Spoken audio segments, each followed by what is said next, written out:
Olá a todos, sejam bem-vindos a mais um vídeo do grupo de estudos virtual Eu Sou Luz.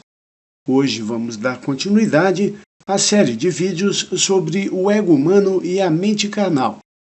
Vídeo 7. Os maus hábitos, o autocontrole e o grande disco solar. Ditados dos mestres Jwalku e Kuthumi. No vídeo 6 da série O ego humano e a mente carnal, nós começamos o programa estudando um trecho do ditado do amado Jwalku, na Pérola de Sabedoria, volume 17, número 44, falando sobre abnegação. Este ditado é parte de uma série de ditados de Jwalku que produziu o livro O Fortalecimento da Aura, de Mark e Elizabeth Clare Prophet. Então, devido à importância deste ditado, nós vamos dar início ao nosso trabalho de hoje, estudando-o por completo. No livro, ele representa um capítulo. Abre aspas.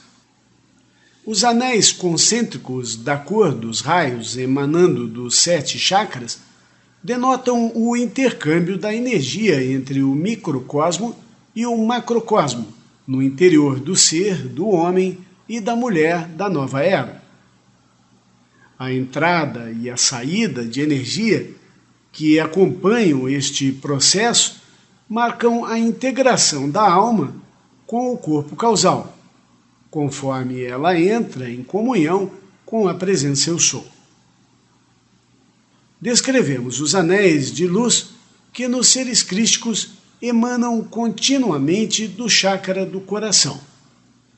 Consideremos também que essa liberação de anéis concêntricos de luz deve ocorrer não apenas no chakra do coração, como também em todos eles.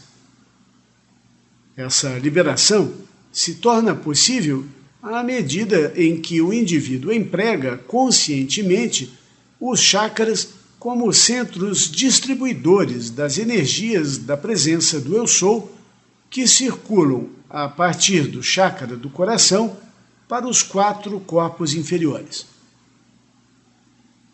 Um comentário: obviamente isso acontece quando o indivíduo serve o seu corpo para servir a luz, entrega os seus 4 corpos inferiores para a presença de Deus manifestar o seu Espírito Santo, para todos, um por todos e todos por um. Continuando. Dia a dia, conforme o aspirante aprende a controlar o fluxo da vida em seu ser, a entrada e a saída das forças vitais nos chakras aumentam, até a hora da transfiguração, quando os 7 chakras e o chakra secundário do coração liberam simultaneamente, da base da coluna até a coroa, os anéis coloridos dos 7 raios e do 8º raio. Em outras palavras, embora toda a aura seja envolvida pelos anéis que emanam do coração, em seu interior também ocorre a liberação de anéis concêntricos da cor dos raios, a partir de cada um dos chakras. Esse processo ocorre de acordo com as pétalas dos chakras e as cores correspondentes às suas frequências, que são as seguintes: chakra da base, 4 pétalas, cor da frequência branca. Chakra da alma, 6 pétalas, cor da frequência violeta. Chakra do plexo solar, 10 pétalas, cores da frequência púrpura e dourado. Chakra do coração, 12 pétalas, cor da frequência rosa. Chakra secundário do coração, 8 pétalas, cor da frequência pêssego. Chakra da garganta, 16 pétalas, cor da frequência azul. Chakra do terceiro olho, 96 pétalas, cor da frequência verde. E o chakra da coroa, 972 pétalas, cor da frequência amarelo. Aqui começamos a ter a visão das rodas dentro de rodas, observada pelo profeta Ezequiel. Os chakras são as rodas da lei do homem e, por seu intermédio, as energias de Deus são liberadas para o homem e pelo homem, para a integração da sua percepção solar nos planos da autopercepção de Deus. Pedro foi o discípulo que procurou Jesus para aprender o controle divino do fluxo de energia. Para cumprir seu objetivo, teve de dominar o medo e a dúvida, o questionamento e a curiosidade da mente carnal. Cada um dos aspectos do ego ligados à sensação de separação de Deus. Quando, porém, Jesus lhe deu o teste final, a superação do último inimigo e de todo o momentum dos registros do envolvimento da alma na mortalidade, Pedro traiu seu Senhor. O triunfo de Jesus sobre a morte, pela chama da ressurreição, foi seu testemunho da lei, realizada nos logos para a dispensação de peixes. Os que desejam seguir Jesus sempre terão de se defrontar com esses desafios da chama da mestria crística que caracteriza o conquistador de peixes: o medo, a dúvida, a morte e a mortalidade. Certo dia, Pedro perguntou a Jesus: Senhor, até quantas vezes pecará meu irmão contra mim e eu lhe perdoarei? Até 7. A resposta de Jesus ilustrou a lei da multiplicação de energia pelo poder de 10. O mestre disse: não te digo que até 7 vezes, mas até 70 vezes 7. Perdoar é libertar, e libertar um irmão ou uma irmã é uma dádiva que está em vossas mãos. Não sabeis que quando perdoais uns aos outros, libertando-vos da escravidão, na realidade, vós é que sois libertados? Libertados de ficardes presos pela lei do karma àqueles que vos prejudicou ou ofendeu? Para perdoar, é preciso estar livre do medo, da presunção e do engano, da rebeldia contra a lei, da inveja e ciúme e, especialmente, da tendência à retaliação que assalta a consciência do ego. Para perdoar e libertar todas as partes da vida, é preciso estar livre da autopiedade e da agonia do remorso, da ingratidão e da repugnante inflexibilidade. Mas, acima de tudo, é preciso estar livre do narcisismo, da autocondenação e do ódio contra si mesmo. As energias da liberdade são ancoradas no chakra da alma, localizado a meio caminho entre o umbigo e a base da coluna. Esse é o local em que a ação do 7º raio da transmutação pode ser magnetizada. Por meio desse chakra, as más condutas da alma ratificadas pelo mau uso das energias de todos os chakras podem ser transmutadas. Seus moldes, matrizes de pensamento, podem ser dissolvidos e as energias utilizadas novamente para a construção de formas mais nobres e para o preenchimento dessas formas com ideias nobres e seu corolário de ações. Perdoar 7 vezes é perdoar pela chama do Cristo os erros e as injustiças praticados uns contra os outros pela perversão dos 7 planos da consciência de Deus nos 7 chakras. Jesus instruiu Pedro de que perdoar apenas 7 vezes não era o suficiente, não bastava para a integração da alma com a totalidade do Cristo. O mestre ensinou a seu discípulo que é necessário multiplicar a chama do perdão pelo poder do 10, assim como pelo poder do 7. A multiplicação de 7 vezes 7, o período da iluminação do Buda sob a figueira, destina-se à mestria desses planos nos 7 corpos do homem, os 4 corpos inferiores e os 3 corpos superiores, o Cristo pessoal, a presença do Eu Sou e o corpo causal. Não apenas um ciclo de 7 para ancorar as espirais da percepção de Deus nas rodas da lei, mas a ação dos 7 raios na consciência dos Elohim, multiplicando o poder de cada um dos 7 chakras. Assim, para atingir a condição de ser iluminado, Gautama Buda permaneceu sentado sob a figueira durante 49 dias. Agora, ouvi, 2 pontos. É requisito da iniciação da consciência búdica que cumprais a lei dos 7 chakras em cada um dos planos da consciência de Deus. Uma vez que tenhais adquirido o domínio sobre o chakra do coração, essa mestria precisa ser transferida para cada um dos outros chakras. Quando isso acontecer, ocorrerá a realização dos 7 raios. Da mesma forma, depois de controlardes o poder da palavra falada no chakra da garganta, as energias reunidas como Logos, como o logo azul da perfeição, direção e proteção divinas precisam ser sustentadas nos outros 6 chakras. O mesmo deve ocorrer conforme adquiris mestria em cada chakra. Tendo adquirido a mestria do 7 no 7, estareis prontos para a multiplicação pelo poder do 10. Descobrireis porque o número 10 fazia parte com tanta frequência do ritual e dos ensinamentos de Jesus. Os 10 talentos, as 10 virgens, os 10 leprosos, a mulher com 10 dracmas e até o dragão que tinha 7 cabeças e 10 chifres. O plexo solar tem 10 pétalas, 5 com carga positiva, focalizando o impulso de alfa nos raios secretos, e 5 com carga negativa, focalizando o retorno da corrente de ômega nos raios secretos. Para a consciência anímica em evolução, o plexo solar é o veículo pelo qual o teste do 10 se desenrola.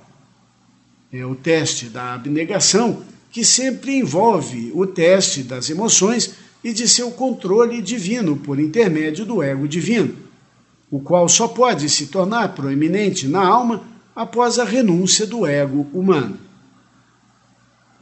O corpo dos desejos, como dissemos, está ancorado e libera suas energias por intermédio do plexo solar e do chakra da garganta. O corpo dos desejos da humanidade contém uma quantidade de energia maior do que qualquer outro dos 3 corpos inferiores. Sejam quais forem as causas e os padrões motivacionais contidos no corpo dos desejos, são cumpridos consciente e inconscientemente à medida em que as espirais de energia são compelidas a se manifestar pelo plexo solar e pelo chakra da garganta. Um comentário. Isso aqui mostra bem claramente, como nós já estudamos, bem lá para trás, estudando os chakras, que, imagine o centro do chakra do coração, o primeiro chakra acima, o chakra da garganta, o primeiro chakra abaixo, o chakra do plexo solar. Como o chakra do plexo solar, ele comanda os desejos, então ele está ao lado da alma, ali embaixo, no chakra da alma, nessa sequência, o impulso da alma e de seus desejos vai se manifestar na garganta. Aquilo que nós desejamos, nós falamos. E, em tese, nós costumamos desejar mais quando nós colocamos a atenção em algo. Então, se nós queremos cortar um desejo, devemos cortar a nossa atenção, porque é a atenção da alma que ativa a energia do plexo solar de magnetismo, que ativa a palavra, que comanda e dá direcionamento para o mundo espiritual manifestar aquilo que a pessoa está querendo. E lembrem-se daquilo que eu sempre digo: nós somos mágicos e não sabemos. Pela palavra falamos o que queremos. E mesmo se não queremos, se falamos, atraímos aquilo.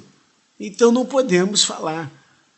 E o segredo disso é não dar a atenção para aquilo que tememos. Porque muitas vezes nós damos atenção para o que tememos. E lembrem-se, medo é um desejo ao contrário, porque magnetiza, porque atrai. digamos que desejo atrai. Pensem nisso. Por isso a importância do plexo solar. Por isso a importância da atenção da alma. A atenção da alma precisa ser sempre colocada naquilo que é bom, que é belo, que é perfeito, que é saúde. E voltamos naquilo que eu sempre digo. Vocês oram por um emprego, por uma situação melhor, por saúde, e ficam com medo, ficam com atenção no problema. Por isso que a visão imaculada que nós já ensinamos aqui, a visão que Deus tem de nós, a visão que a Virgem Maria tem para cada filho, é a perfeição. E então, eu tendo a visão da perfeição, eu magnetizo isso. E magnetizando eu falo, e falando eu atraio. Pensem sobre isso. Continuando. O cumprimento do plano divino da humanidade tem sido retardado, porque seus desejos não refletem o desejo de Deus de que haja em toda a parte a plenitude da vida, da verdade e do amor. Quando a humanidade, com determinação e entrega ao Cristo no jardim de Getsemane, abandonar todos os desejos inferiores em favor do maior desejo do ser universal, então todo o peso do momentum de energia no corpo dos desejos impulsionará o cumprimento da vontade de Deus e a matriz da alma será retratada nos 4 corpos inferiores. É, portanto, na hora da renúncia, que a plenitude do momento das 10 pétalas do plexo solar cai sobre o homem como o fator multiplicador da mestria e da capacidade dos outros chakras. Abre aspas. Todavia não se faça a minha vontade, mas a tua. Fecha aspas. Um comentário? Disse Jesus para Deus no momento em que soube que deveria passar pela crucificação. Continuando. O reservatório de luz armazenado no grande disco solar, o magneto da presença do Sol no plexo solar, é a energia que multiplica a mestria do amor no coração, da sabedoria no chakra da coroa, da pureza, ação e fluxo no chakra da base, da liberdade no chakra da alma, da visão no terceiro olho, do serviço no plexo solar e da palavra sagrada no chakra da garganta. Um comentário? Vejam aqui a aula que ele está nos dando.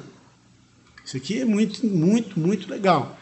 O reservatório de luz armazenado no grande disco solar, ou seja, quando a gente deseja a vontade de Deus, quando a gente magnetiza essa vontade do Senhor e presta atenção naquilo que Deus quer realmente que seja feito, o magneto da presença do Sol no plexo solar, essa força divina da vontade de Deus que a gente quer que se manifeste, é a energia que vai multiplicar a mestria do amor no chakra do coração, da sabedoria no chakra da coroa. Mas vai multiplicar, vai nos dar muito mais. Da pureza, ação e fluxo no chakra da base. Vejam, pureza, ação, porque o chakra da base é a nossa ação física mais forte, e o fluxo da energia da Mãe Divina que poderá fluir através de nós subindo ao chakra do coração. Da liberdade no chakra da alma, porque a alma ganha a liberdade, porque ela ganha o conhecimento da verdade, a comunhão com os mestres, ela sai da ilusão. Da visão no terceiro olho, porque ela consegue ser alertada de tudo, saber de tudo, enxergar a verdade. Do serviço no plexo solar, porque toda a energia magnetizada de Deus vem e é liberada, você realmente libera para o que deve ser, que é o serviço ao próximo. Isso é amor, amar é servir, é compaixão em ação. E da palavra sagrada na garganta, porque você vai falar a vontade de Deus. É orar sem cessar, é comandar a luz para o serviço da perfeição no mundo, da cura, da ordem, do progresso, da união entre irmãos. A palavra sagrada que ensina os filhos da luz a se elevarem acima de toda essa ilusão causada pela falsa hierarquia e pelo apego material e pela mente carnal. Lembrem-se que o plexo solar, que é essa energia linda e maravilhosa que podemos magnetizar de Deus, para então multiplicar e utilizar em todos os chakras, pode também ser um plexo lunar. Isso depende da atenção da alma. Então, se a alma põe atenção em Deus, ela magnetiza o Sol, essa consciência divina, que é representada pelo Sol, que é o chakra da coroa, onde Deus coloca a sua consciência maior. E vai afetar aonde? Na alma. Porém, se ela coloca atenção no medo, no ego, no desejo só para si e não para o todo, um por todos e todos por um, o que acontece? O plexo vira um plexo lunar, magnetizando o medo, o sofrimento, a falta, a separação entre irmãos, esse tipo de coisa. Continuando. Então, as energias que podem ser extraídas do corpo dos desejos de Deus, ancoradas no plexo solar e liberadas para abençoar a humanidade, são verdadeiramente ilimitadas. Ilimitadas, independentemente de serem usadas para a cura, ciência, abundância e para promover as artes e a cultura da mãe, emprestarão o momento do poder do 10 e do 10 vezes 10 à mestria dos outros 6 chakras. As 12 virtudes do coração podem ser multiplicadas individualmente, uma a uma, ou com a totalidade do equilíbrio da chamatrina. Essa multiplicação, seja pelos fogos do perdão, pelos 5 talentos ou para a cura dos leprosos, sempre é alcançada por meio do serviço à vida, da forma como os verdadeiros discípulos ministram as necessidades do Cristo em todos. Quanto mais uma pessoa reconhece a necessidade da humanidade e deseja ajudar a carregar seu fardo, maior a energia que pode atrair do grande reservatório da vida, puxando-a do corpo causal pelo coração e ancorando-a no plexo solar, o reservatório das energias de paz na matéria. Então, aqui um comentário, vejam só, quanto mais uma pessoa reconhece a necessidade da humanidade e deseja ajudar a carregar seu fardo, maior a energia que pode atrair. Então, vamos dar um exemplo aqui. Nós oramos pelo bem do Brasil, nosso país está indo aí num sofrimento terrível. Nós oramos pelos países vizinhos, como a Venezuela, que está sofrendo, ou países mais distantes no Oriente Médio, como a gente sabe, que estão sofrendo com guerras. Mas o que eu posso fazer? Eu, pequenininho, vou fazer o que contra toda essa força política horrorosa, contra esses militares poderosíssimos? Nós podemos tudo, porque aqui é bem claro, quanto mais eu reconheço a necessidade da humanidade, como diz o mestre aqui, e quanto mais eu desejar ajudar a carregar esse fardo, maior a energia que posso atrair do grande reservatório da vida. Ou seja, olhem isso, meus queridos, eu posso fazer a diferença no meu país e nos países vizinhos e no planeta Terra inteiro. Eu posso ser a diferença de magnetizar essa energia que vai suprir os anjos para atuarem libertando a humanidade toda. Mas eu tenho que acreditar nisso, eu tenho que entender que eu sou capaz, eu tenho que considerar isso, que eu sou o canal por onde Deus pode atuar no mundo. Assim como Moisés punha as mãos para frente e fazia com que seu povo vencesse a batalha. Porque Deus fluía através de seu coração para suas mãos, fazendo a diferença. Eu não tenho que chegar lá e dizer, ó Senhor, pelo amor de Deus, salva o mundo. Eu tenho que chegar lá e dizer, Senhor, usa o meu corpo, usa aqui o meu plexo solar, que ele seja esse reservatório maravilhoso para poder fluir através do meu chakra do coração nas 12 pétalas, que representam esses 12 raios, para toda a humanidade, que eu consiga unir o meu ser à Mãe Divina na Terra, que eu consiga unir os meus chakras e meu ser aos chakras e o ser da Mãe Divina na Terra e assim fluir para todo o planeta. Eu posso, eu vou, eu sei, eu sou capaz de fazer porque eu não sou um sozinho, eu sou um com Deus Pai e Deus Mãe. Deus Pai poderoso, Sol no universo que traz energia e Deus Mãe que distribui essa energia para todos no planeta, a Mãe Divina. Tá certo? Então essa compreensão maravilhosa de que podemos fazer a diferença e a aceitação disso é muito importante para o Shela que realmente quer representar os mestres ascensos. E vejam só, não adianta você se encher de luz, como eu sempre digo, os Shelas me dizem, muita gente até larga os ensinamentos por causa disso.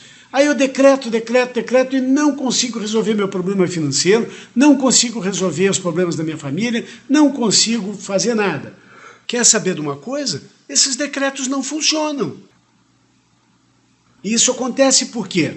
Porque quando você ora, você afirma e você se enche de luz, aí de repente ali na frente você utiliza o seu desejo, transformando em medo, em ansiedade, em palavras que levam aos seus amigos e parceiros e companheiros e pessoas que cruzam o seu caminho de que você está mal, de que o governo é horrível, de reclamações.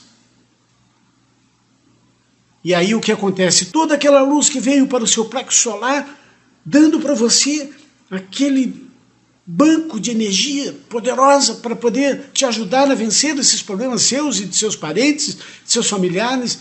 A gente começa orando aqui no círculo da família e depois expande para o círculo do país e depois expande para o círculo do mundo. Mas começamos então pela família, vamos falar em você que começou agora. Aquela energia que eu acabei de magnetizar nos decretos, eu derramo. Pior, eu mal qualifico e aquela luz toda vira trevas, dando força para a falsa hierarquia continuar me deixando no chão, sem dinheiro, sem trabalho, com problemas de saúde que não se resolvem, porque você direcionou essa energia magnetizada em suas orações para o lado ruim, para aquilo que você teme, para aquilo que você mais teme. Por isso, os mestres dizem, aquilo que eu temo me acontecerá. Não pode temer. Temer é um furo nessa bolsa de luz que você magnetiza em suas orações.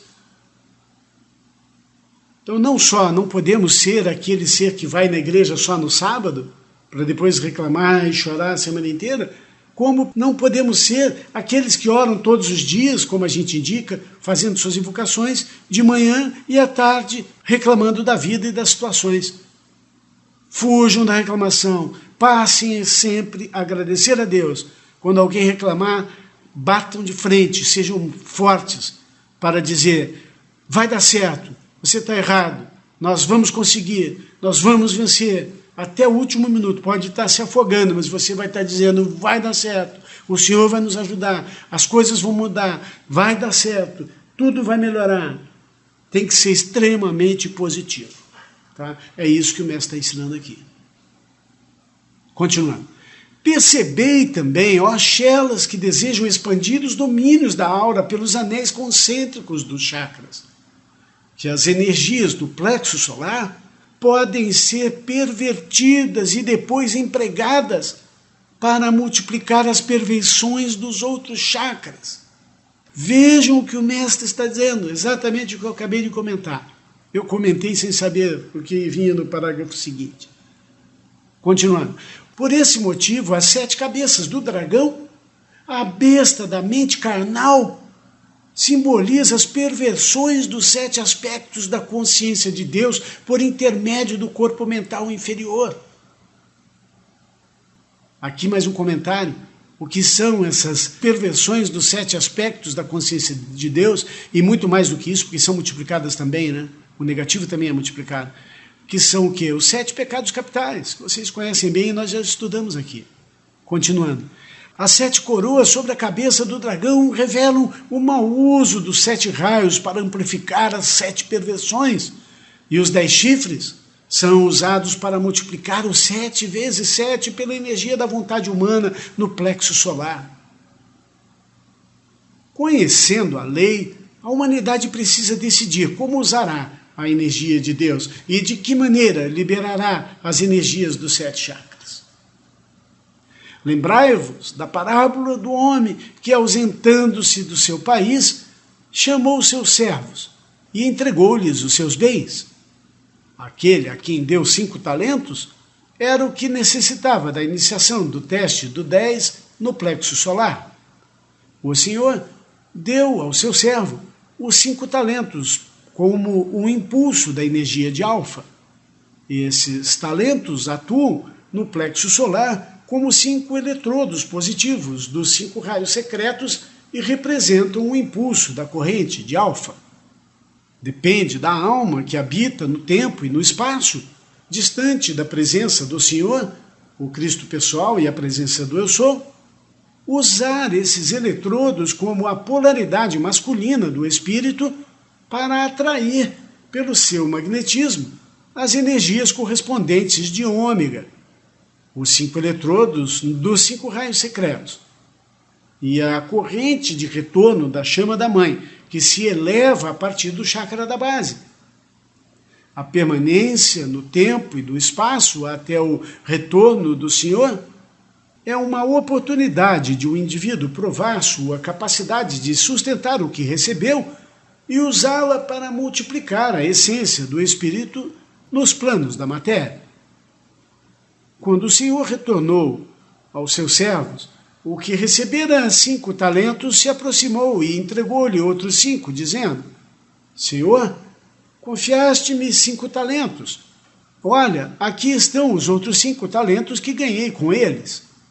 Dessa forma, tendo completado a mestria do teste dos 10, o servo foi elogiado pelo Senhor. Abre aspas. Bem está, servo bom e leal. Sobre o pouco foste fiel, sobre o muito te colocarei. Entra no gozo do teu Senhor. Fecha aspas. O gozo do Senhor é a energia jubilosa do 6º raio ancorada no plexo solar para a multiplicação das energias da vida. Observai que apenas 5 das 10 virgens passaram no teste que as prepararia para entrar na câmara secreta do coração com o Chohan do 6º raio, o mestre do ciclo de peixes. Esta é a hora de adquirir mestria no raio feminino por meio da iniciação denominada Teste dos 10. Esse é o teste da abnegação, pelo qual saudais o raio da mãe, declamando a Ave Maria, e ratificais o equilíbrio do plexo solar, rezando 10 Ave Marias em cada uma das sessões do vosso rosário matinal.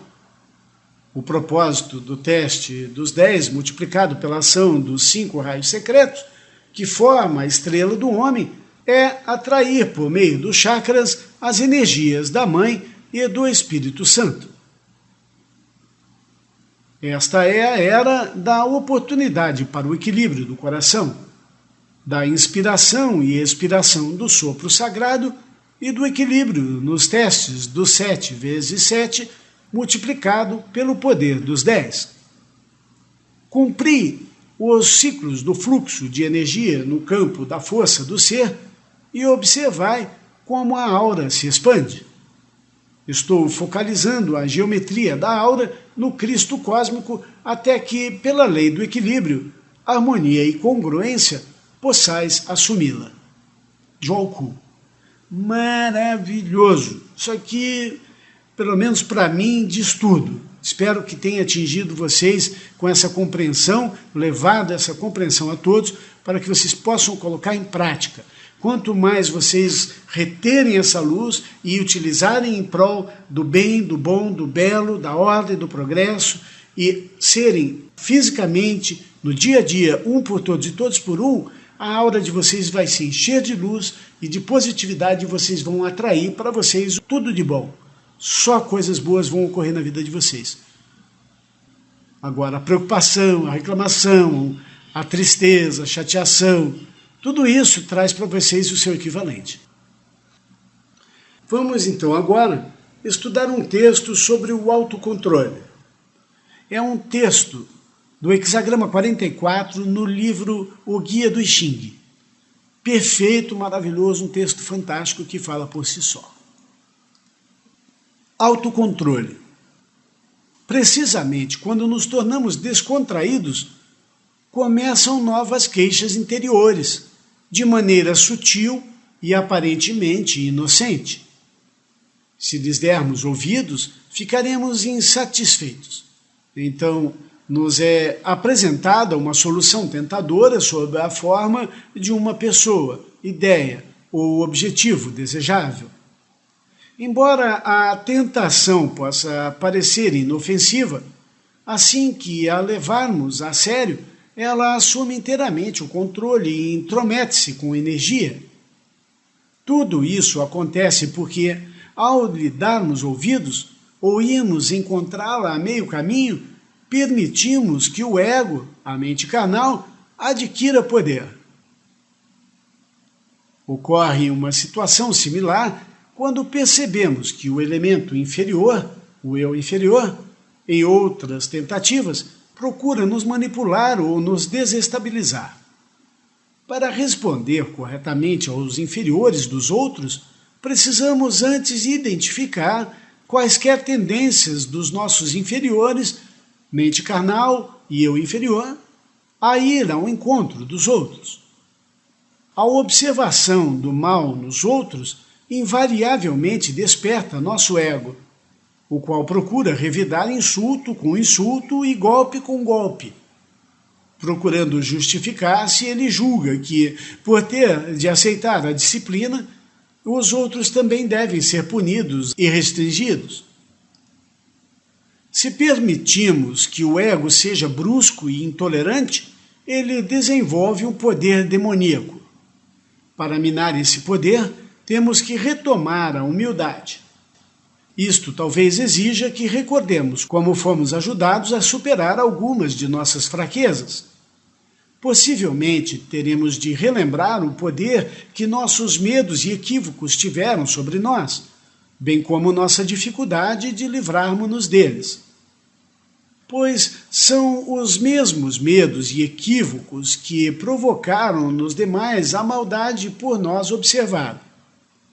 É necessário acordar para a necessidade de mantermos o ego desarmado em presença do ego dos outros, ou de seus inferiores indisciplinados. Quando as pessoas não são sinceras, não devemos nos desgastar em reações iradas e frustradas, pelas quais perdemos nossa independência interior. Tampouco devemos tentar resolver problemas através de conflitos e esforços ou com enganos e seduções. Em vez disso, compete-nos seguir o caminho da franqueza, pelo qual os problemas podem ser naturalmente resolvidos. Isto é possível quando concedemos espaço aos outros e quando mantemos nossa dignidade e independência interiores. Para controlar nosso ego e nossos inferiores, é essencial que não os alimentemos ouvindo suas queixas lamuriosas. Fortalecemos os maus pensamentos quando lhes concedemos uma séria atenção. Deixar de ouvi-los depois que eles começaram requer persistência e firmeza. É mais fácil dobrá-los ainda no início. Quanto mais os acalentarmos, mais completamente eles nos convencerão de seu ponto de vista. Se o mal fica à mostra nos outros, devemos fiscalizar e conter imediatamente nossa reação, de modo a não aquecermos nem combatermos. Entregamos a questão ao cosmos, a presença eu sou, apegando-nos em uma perspectiva justa e moderada de tudo o que acontece. Ao controlar nossos inferiores, precisamos identificar o nosso estado emocional. Estamos impacientes, irritados ou frustrados? Desejamos alguma coisa? Estamos pensando em erros que as pessoas cometem ou pretendemos julgá-las como irrecuperáveis? Estas vozes do ego deixam a perseverança em risco. Se continuarem sem fiscalização, em pouco tempo destruirão nossa independência interior, que possui o verdadeiro poder para superar o mal. Para controlar os inferiores dos outros, procuramos tolerá-los e aguardar que seja possível uma oportunidade para uma boa influência. Ao mesmo tempo, não servimos de instrumento a eles nem acatamos quaisquer demandas que possam fazer. Não explicamos nossa posição nem a defendemos. Fazer confidências sobre nosso sistema de vida a alguém que não se mostra receptivo resulta apenas em desgaste nosso. Devemos perceber também que não podemos superar o mal. Só conseguiremos miná-lo através da modéstia, sendo conscienciosamente corretos, da reserva e do poder da nossa independência interior, a verdade interior. Podemos identificar o mal, porém não podemos permitir que ele nos atraia para seu vórtice. Temos êxito nesta batalha quando, apesar de tudo, guardamos compaixão por aqueles que erram. Sabemos que eles erram porque não compreendem as verdades da vida, aquelas verdades que os liberariam das forças obscuras. Quando conseguimos manter a disciplina durante situações tão desafiantes, percorremos meio caminho ao encontro do criativo, o divino, desta maneira alcançando a ajuda necessária para completarmos a nossa tarefa. Muito legal. É isso aí. Espero que vocês tenham tirado bom proveito desse maravilhoso texto. Agora vamos estudar um ditado do mestre Kuthumi, que também virou o livro A Universidade do Espírito. Nesse ditado, o título é Os Maus Hábitos. Abre aspas. A iluminação. Grande é o vosso galardão nos céus. Pioneiros da inteligência universal de Deus, o pensamento, com toda a sua maravilha, precisa ser controlado, assim como a humanidade utiliza a maré e os ventos. Devereis reconhecer, primeiro, que o homem não é o pensamento, mas que o poder de pensar é sempre uma faculdade da mente. O homem não é a mente, mas unicamente uma manifestação de Deus. A fragilidade do raciocínio humano está sempre na sua identificação com o eu finito. O sentimento de estar enredado quando passa pelo processo de identificação com objetos e experiências vividas, impede a revelação da verdadeira natureza espiritual do ser humano. A ideia de Deus como Criador do universo evolui facilmente para a ideia de igualar Deus ao universo, erro conhecido como panteísmo, pois o universo não poderia conter Deus, nem ele é limitado pelos limites finitos da substância material. Entretanto, é verdade absoluta, amados, que Deus existe na substância e na forma, e que os elementos vivos que o compõem emanam da divindade. Mesmo assim, não é correto afirmar simplesmente que a identidade de Deus esteja circunscrita ou confinada àquela substância que compõe o corpo universal da criação, chamado cosmos. Deus não é o universo da matéria, nem o universo é Deus. É, todavia, o receptáculo ou instrumento no qual ele derrama a sua vida. E a única vida existente na matéria é Deus. Além disso, sem o ser divino estendendo uma parte de si mesmo para a substância espiritual e material, a estrutura interna daquela substância entraria em colapso.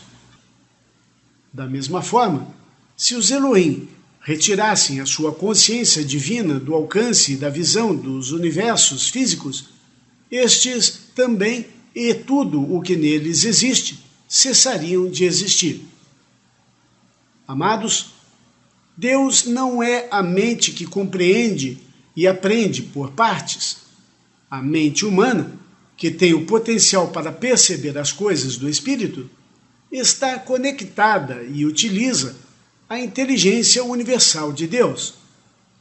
Esta inteligência espiritual sussurra a vida, e a vida obedece ao ímpeto dos mandatos do amor, apressando-se alegremente em observar o ritual do plano perfeito da vida de Deus, amplificando a intenção divina à plenitude de seu poder. A mente é um instrumento de flexibilidade maravilhosa. Quando deixada à vontade pelo poder da imaginação, operando através do terceiro olho, o centro espiritual localizado na testa entre as sobrancelhas, ela pode ver uma enorme quantidade de conceitos gloriosos que vão desde a mera fantasia à grandiosa criatividade. O mais importante atributo da divindade expresso pela mente iluminada é o poder de governá-la. O intelecto desgovernado, como a emoção desenfreada, só pode produzir desgraça devido à manifestação errada. O erro não pode afetar os propósitos puros e sagrados do amor universal, que estão em completa união com a mente de Deus perfeita, e estes não podem ser divididos pelas tramóias da mente carnal. A afirmativa direta do Cristo, abre aspas, Pai, perdoa-lhes, pois não sabem o que fazem, fecha aspas, indica que a ignorância é o primeiro pecado sobre o qual a gigantesca Torre de Babel do erro foi construída. Se for, então, a ignorância o primeiro hábito a ser corrigido, podemos reconhecer que, pela chama dourada da iluminação crística, o reino das trevas será afastado. Aqui um comentário, é isso que representa Armagedon, meus amigos. Quando a falsa hierarquia quer levar os filhos da luz para a ignorância, para deixarem de pensar e serem arrastados pelo sentimento. Por isso, toda essa indústria da diversão e da distração. E o ódio entre classes, causado por um capitalismo horrível e ganancioso, e estimulado pelo comunismo e socialismo. O capitalismo e o comunismo, assim como o socialismo, são dois braços do mesmo demônio, semeando o ódio entre os filhos da luz para separá-los. Essa é a política de separar para conquistar. Assim como ensinado pelos mestres ascensos, é a estratégia número 1 da falsa hierarquia. E, por outro lado, os ensinamentos dos mestres, os ensinamentos da espiritualidade elevada em várias religiões, inclusive, não só na grande fraternidade branca, nós encontramos o outro lado trazendo as pessoas para a realidade, que é nada menos do que a consciência espiritual elevada, que nos une a todos em prol de um bem geral para toda a civilização e livre arbítrio completo. Então vejam a importância de trabalharmos todos para acabar com a ignorância. Por isso a expansão dos ensinamentos é tão importante. Continuando. Com o aconchegante fogo da iluminação expansiva, os horizontes da humanidade ampliam-se para explorar uma nova fronteira de conhecimento e vivência espiritual. Desta forma, o abismo rochoso da ignorância é transformado na via expressa de luz que, como feixes de glória, levam-nos até a cidade da felicidade e da paz de Deus em Shambhala. A ignorância é um hábito baseado na indolência da mente e da falta de desejo de afiar e de usar o instrumento do pensamento. A falta de conhecimento deve ser combatida pela busca alegre da glória de Deus, tanto embaixo nos aprendizados humanos, quanto nas alturas das colinas sublimes do conhecimento sagrado e da experiência espiritual. Aqui mais um comentário, achei lindo como ele disse aqui, a ignorância é um hábito baseado na indolência da mente e da falta de desejo de afiar e de usar um instrumento do pensamento. Então vocês vejam o que a televisão faz com as pessoas, ficam parados olhando e vendo aquele mundo da televisão passando, passando e passando, e eles não conseguem nem raciocinar, eles só ficam recebendo aquela energia. Então o tempo todo a pessoa sendo ômega, sendo trabalhada para ser uma máquina de reflexo daquilo que foi colocado lá, e não necessariamente de raciocínio, de deduções e de busca de ser algo, de manifestar algo, né? É aquela mente afiada, alfa, e não uma mente ômega, uma mente que busca um raciocínio junto com o divino, ao invés de ser uma mente que vive enxergando apenas aquilo que é refletido para dentro do ser, na televisão, por exemplo, não só na TV, mas também. Continuando.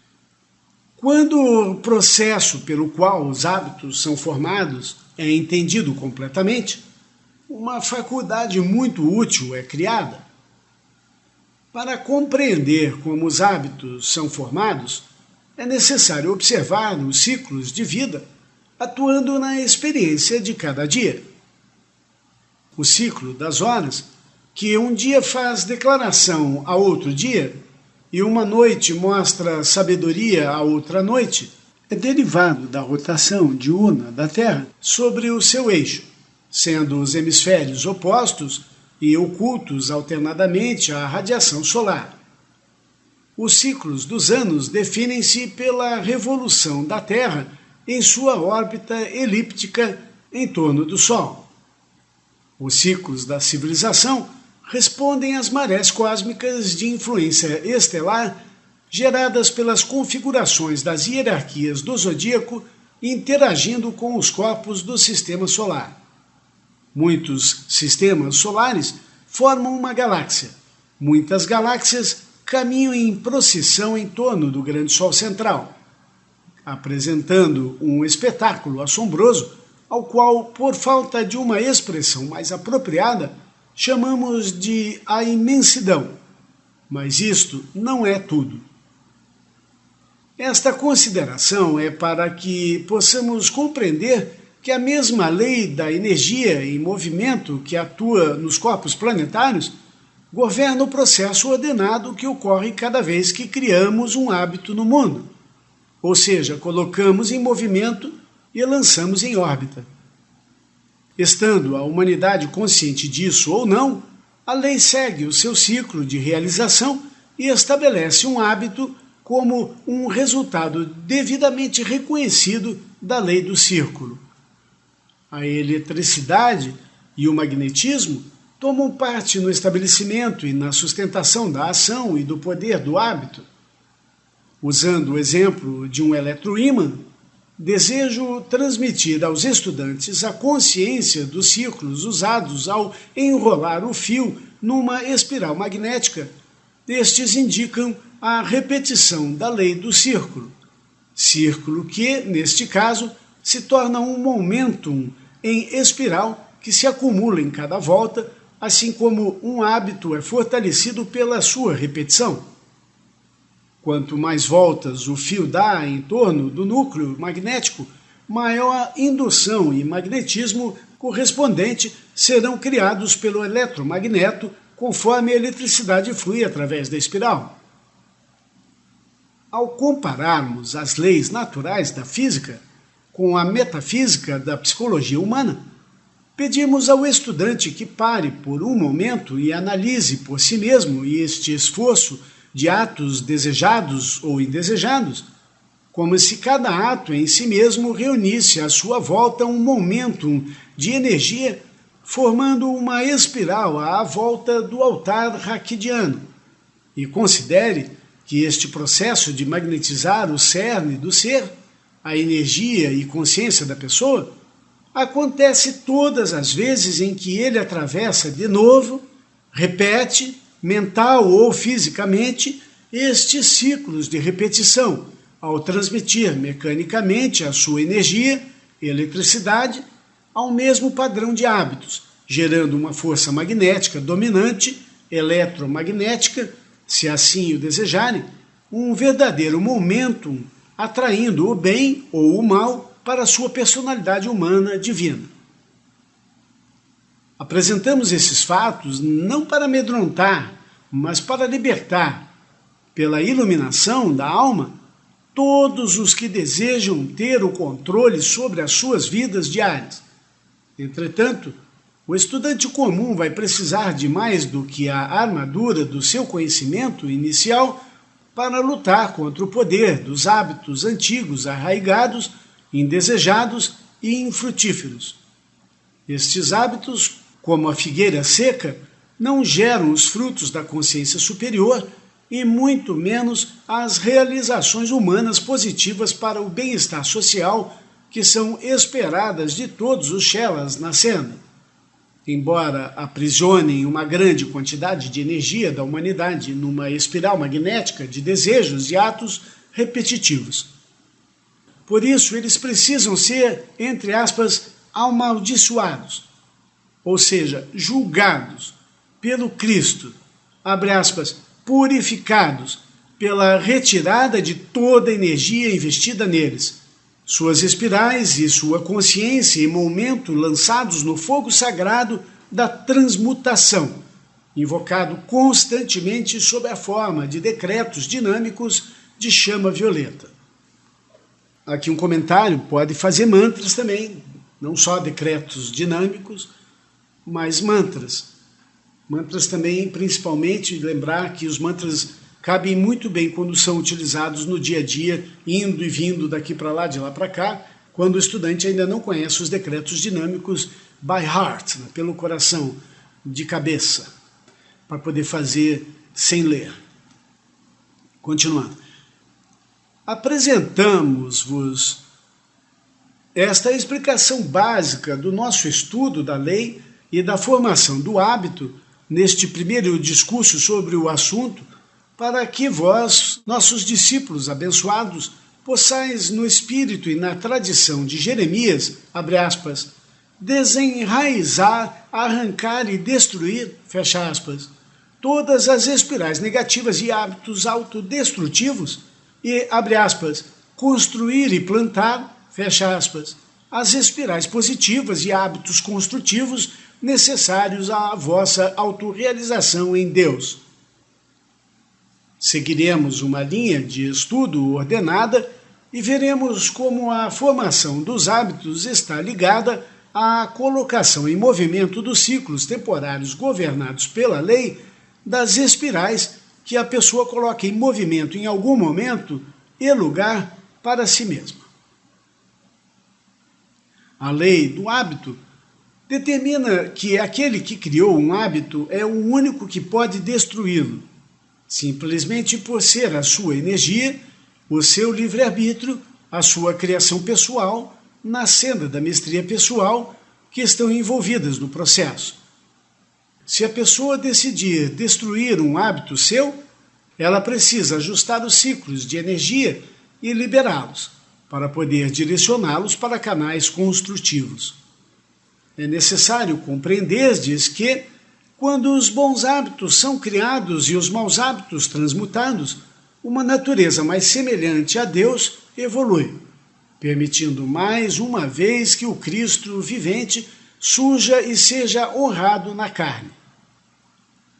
Serviremos melhor à causa do céu, tornando o homem mestre de seu próprio domínio, de seus 4 corpos inferiores, bem como os membros mais chegados de sua família, capacitando-o a tomar o domínio correto planejado por Deus sobre as suas cidadelas, conforme as espirais sempre expansivas dos bons hábitos da responsabilidade, fazendo dele um administrador lógico do bem em prol das comunidades e nações.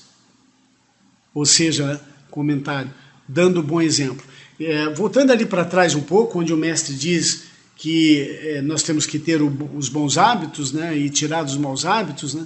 Lembro que tirando-se, né, consumindo com o mau hábito, entregando o mau hábito na chama sagrada para ser consumido, vai fazer e deixar então um vazio. Esse vazio tem que ser reposto por um bom hábito. Por isso eu lembro, eu parei de fumar um dia, né, quando eu comecei a fumar, eu troquei o ar pela fumaça. Quando eu voltei a respirar sem fumaça, eu troquei a fumaça pelo ar. Então, quando me dava vontade de fumar, eu puxava o ar e dava aquela tragada de oxigênio e prendia no meu pulmão e saboreava e apreciava aquilo. Então é importante, extremamente importante, que os filhos da luz trabalhem em descobrir o que é o oposto da negatividade no positivismo, na coisa correta a ser feita e fazer. Então, se eu tenho aquele hábito de xingar e falar um palavrão qualquer, seja ele qual for, eu vou me corrigir. Você tem que alterar a sua fala, você tem que se autocorrigir no momento em que comete o erro. Eu dei um exemplo, você pode colocar isso da forma que você desejar dentro dos seus erros. Trabalhe isso, descubra como reverter o negativismo utilizando um positivismo. Toda vez que reclama, fala a presença eu sou, anule a minha reclamação e fala então a afirmação positiva de graças a Deus eu estou vencendo esse problema, graças a Deus eu já sou livre no céu e serei livre na terra, esse tipo de afirmação. Continuando. É direito do mestre espiritual escolher a forma de dar conselho prático aos buscadores menos iluminados que podem, vez por outra, vir a ele em busca de conhecimento. Tendo em mente que estes buscadores foram enviados por Deus e pertencem somente a ele, o mestre deve ensinar aos pupilos como combater os elementos do materialismo, a grosseria dos conceitos mortais e a densidade dos padrões de pensamento humano. Ele deve ilustrar cuidadosamente a forma como os padrões de pensamento humano irradiam-se para o mundo, criando e mantendo centros de influência negativa que são destrutivos e insalubres aos corpos espirituais e às almas das crianças de luz em evolução. O véu de Caxemira, tecido por encantadoras mãos etéreas, esconde a beleza intensa da radiação crística que resplandece do santo dos santos na humanidade, atravessando conceitos materiais calcificados e irradiando a todos a penetrante mente de Deus. Conforme os hábitos decadentes são desmantelados ou completamente destruídos, dá-se o gradual rasgar do véu e a manifestação tangível do Santo Graal é revelada aos olhos errantes do cavaleiro que busca a nobreza do céu. Amorosamente, eu envolvo tudo no manto da iluminação divina, na veste do sol de esplendor, resplandecendo para um dia mais perfeito. Kuthumi. Maravilhoso, maravilhoso essa oportunidade nossa de estudar esses ensinamentos, a minha oportunidade de poder vir até aqui e trazer isso para vocês. Participe do nosso grupo de estudos no endereço eusouluz.com.br. Colabore para a expansão da luz, enviando um Pix para contato@eusouluz.com.br. Até o próximo vídeo.